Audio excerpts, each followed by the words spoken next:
Bismillahirrahmanirrahim. Alhamdulillah. Assalatu wassalamu ala rasulina Muhammadin wa ala alihi wa sahbihi wa sallam. Alloh taologa cheksiz hamd va sanolar va payg'ambarimiz Muhammad Mustafa sallallohu alayhi va sallamga va u zotning oila a'zolariga va sahobalariga salovat va salomlar bo'lsin.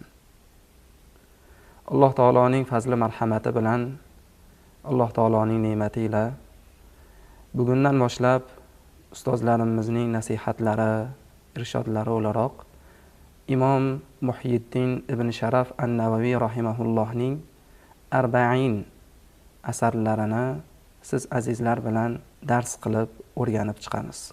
Avvalo Imom Muhyiddin ibn Sharaf an-Navaviy rahimahullohning bugungi darsimizda hayot va ijodlarini va u zotning Arba'in kitoblariga yozgan muqaddimalarini o'rganib, tanishib chiqamiz.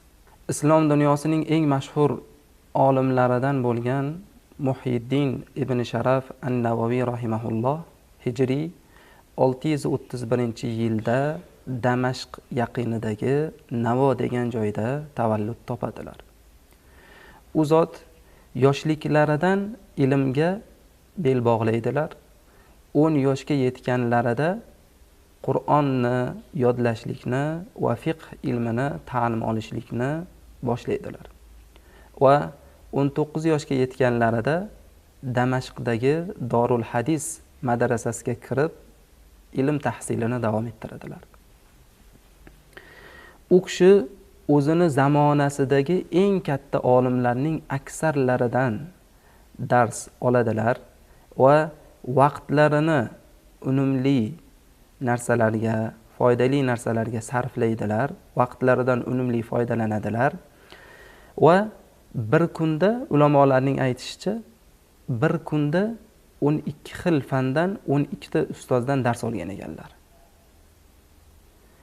Va bir kunda bir marta ovqatlanar ekanlar. Bir kunda bir marta ovqatlanar ekanlar. Shu darajada vaqtlarini qizg'onib, dars qilib, mana shunday katta bir olim bo'lishlik darajasiga yetgan ekanlar. U kishi yodlashga jiddiy ahamiyat berganlari sababli har bir dars qilib o'rgangan kitoblarni yodlab olar ekanlar.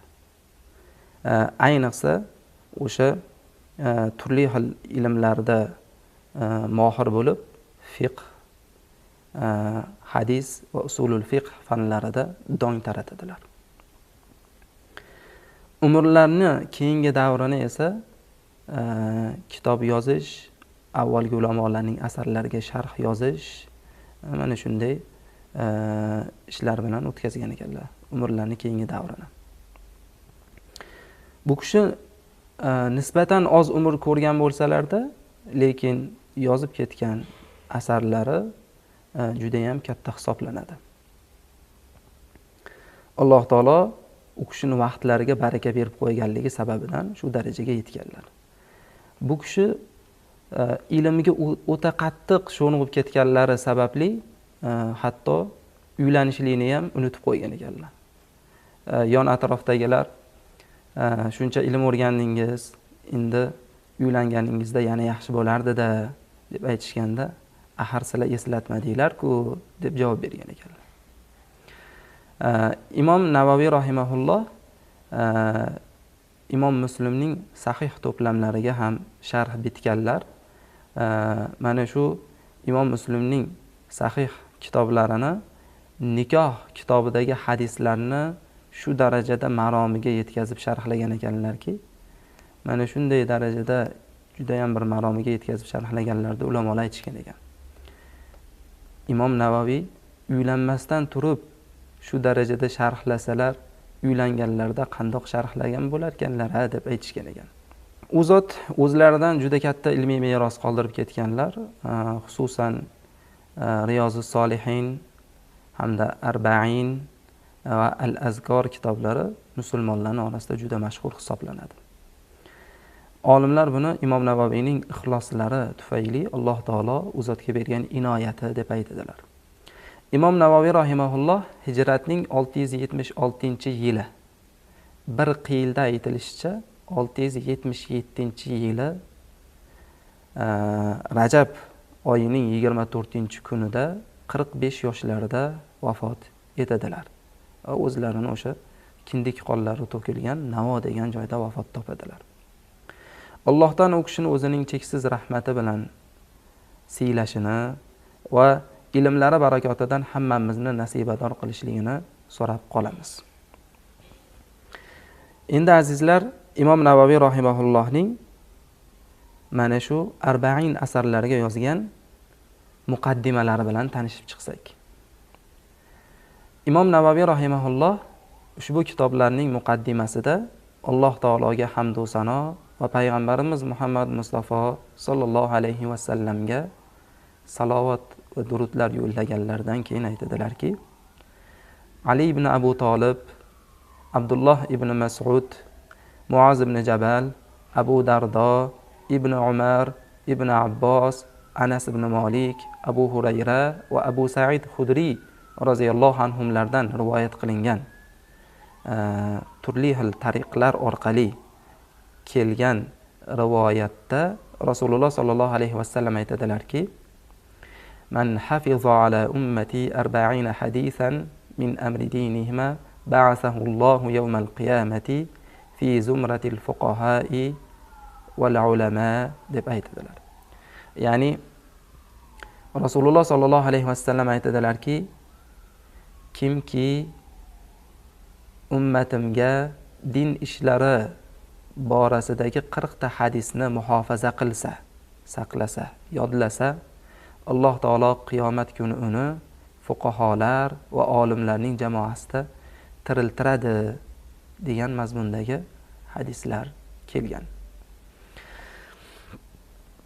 Bir rivoyatda ba'asahullohu faqihan aliman deyilgan. Ya'ni Alloh uni faqih, olim qilib tiriltiradi deyilgan. Abu Dardo roziyallohu anhuning rivoyatlarida esa va kuntu lahu yawmal qiyamati shafi'an va shahidan deyilgan. Ya'ni men qiyomat kuni unga shafoatchi va guvoh bo'laman deb aytilgan. Ibn Mas'udning rivoyatlarida qila lahu dukhul min ayyi abwabil jannati shi'ta deyilgan. Unga jannatning eshiklaridan xohlaganingdan kirgin deb aytiladi deyilgan. Ibn Umar roziyallohu anhumoning rivoyatlarida kutiba fi zumratil ulama'i va hushira fi zumratish shuhada deyilgan. Ya'ni ulamolarning jamoasida deb yoziladi va shahidlarning jamoasida qayta tiriltiriladi deb keladi. Ushbu hadisning tariqlari, ya'ni sanadlari, yo'llari ko'p bo'lsa-da, lekin hadis ilmida hofiz bo'lgan ulamolar zaif ekaniga ittifoq qilishgan. Lekin zaif hadislarga fazilatli amallar borasida amal qilinishiga ulamolar bil ittifoq ijmo qilishgan. Mana shu sababli, mana shu payg'ambarimiz sollallohu alayhi vasallamdan kelgan hadis sababli ulamolar 40 ta hadisni jamlab turli xil kitoblarni yozishgan. Ya'ni turli xil fan sohaga tegishli hadislarni jamlab yig'ib chiqishgan. 40 janridagi, 40 turkumidagi birinchi tasnifotni Abdulloh ibn Muborak yozganlar va u zotdan keyingi ulamolar keyin davom ettirishgan. Imom Navaviy rahimahulloh mana shu kitoblarning muqaddimasida aytadilarki, men avvalgi salaflarimizga ergashgan holatda Alloh taologa istixora qilib, Alloh taolodan xayrligini so'rab, ushbu kitobni yozishni boshladim deydilar. Va aytadilarki, men ushbu kitobni yozishimdagi asosiy turtki bo'lgan narsa yuqoridagi hadis emas. Ya'ni yuqoridagi hadisni o'zigagina suyanib qolgan emasman. Balki payg'ambarimiz sollallohu alayhi vasallamning qolgan gap, ya'ni hadislari ham bor. Liyuballighish shahidu minkum al-g'oiba deganlar. Ya'ni sizlardan shohid bo'lganingiz, hozir bo'lganingiz g'oyiblarga yetkazsin degan mazmundagi hadislar bor. Hamda naddarallohu mur'an sami'a maqalati fawa'aha wa addaha kama sami'aha degan hadislar bor. Ya'ni mana so'zimni eshitib, uni o'ziga singdirib, eshitganidek yetkazgan kishini Alloh ne'matlantirsin degan hadislarga suyangan holatda ushbu kitobni yozishni boshladim deb aytadilar. Endi Imom Navaviy rahimahulloh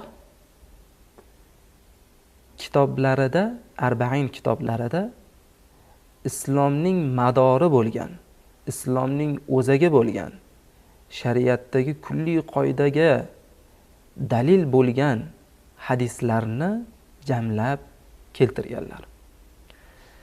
O'zi arba'inlarning turi bor. Imom Navaviyning tutgan yo'llari shu. Islomning madori o'zagi bo'lgan hadislarni jamlaganlar. Arba'in asarlarning turlari bor. Birinchisi bir mavzudagi hadislar jamlangan arba'in kitoblar.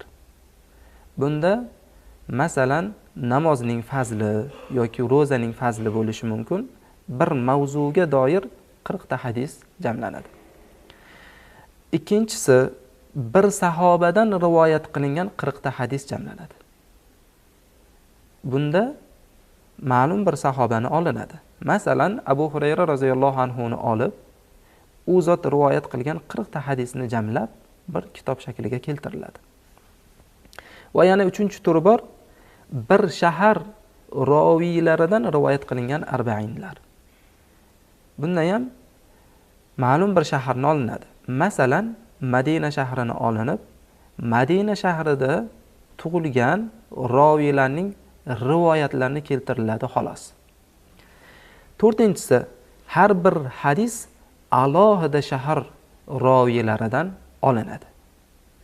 Va mana shu hadis kitobida jami 40 ta shahar olimidan, roviysidan rivoyat qilingan hadislar jamlanadi.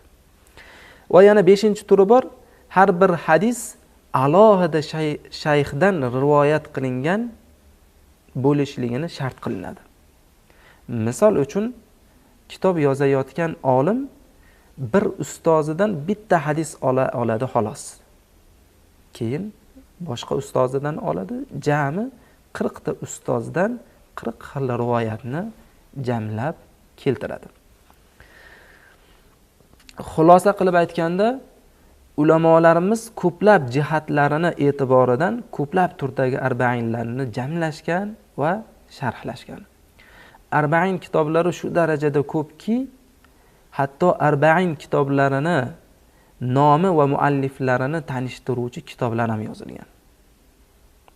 Shu turkumdagi kitoblardan hisoblanadi. Doktor Sahl al-Ud hazratlarini Al-Mu'in ala ma'rifati kutubil arba'in kitoblari. Mana shu kitobda Sahl al-Ud hazratlari 529 ta arba'in asarlarini nomini zikr qilib o'tganlar. Mana azizlar, sizlar bilan boshlayotgan kitobimizni muallifi va u kishining muqaddimalarini bugun dars qilib o'rganib chiqdik. Inshaalloh keyingi darslarimizdan u zot keltirgan birinchi hadisni o'qib, sharhlab o'rganib chiqamiz. Assalomu alaykum va rahmatullohi va barakatuh.